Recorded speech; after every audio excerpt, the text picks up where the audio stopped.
গাছের খুব খারাপ অবস্থা।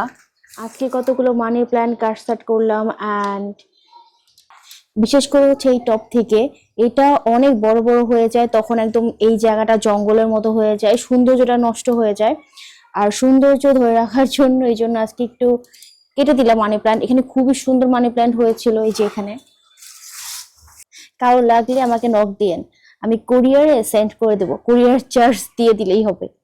এখানে অনেক সুন্দর সুন্দর মানি প্ল্যান্ট। হ্যাঁ, তো যখন গাছটা লাগিয়েছিলাম কোনো রকম জাস্ট লাগিয়ে রেখেছিলাম মাটিটা প্রিপেয়ার করেই।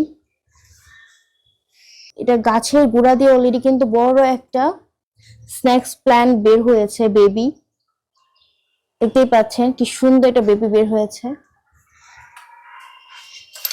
তো আমি এখন এই যে এগুলো যে আছে টাইলস ভাঙা, এগুলো আমি এখন গাছের গোড়ায় ভাবে দিয়ে দিব, দেখতে যাতে একটু সুন্দর লাগে। এভাবে গাছের গোড়ায় দিলে পানি দিলেও গাছের একদম গোড়ায় পানিটা লাগে না।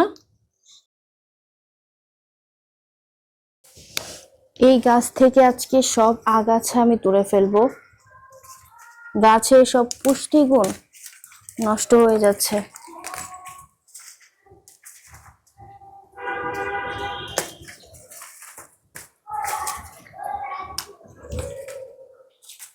এতদিন আমি দিয়ে রেখেছিলাম, পরে দেখি গাছের খুব খারাপ অবস্থা,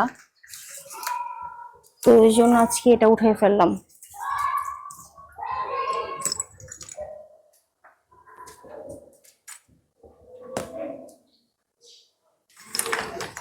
এই গাছটা আমি একদম পুরো ডাল কেটে ফেলেছি ছোট ছোট পোকার কারণে।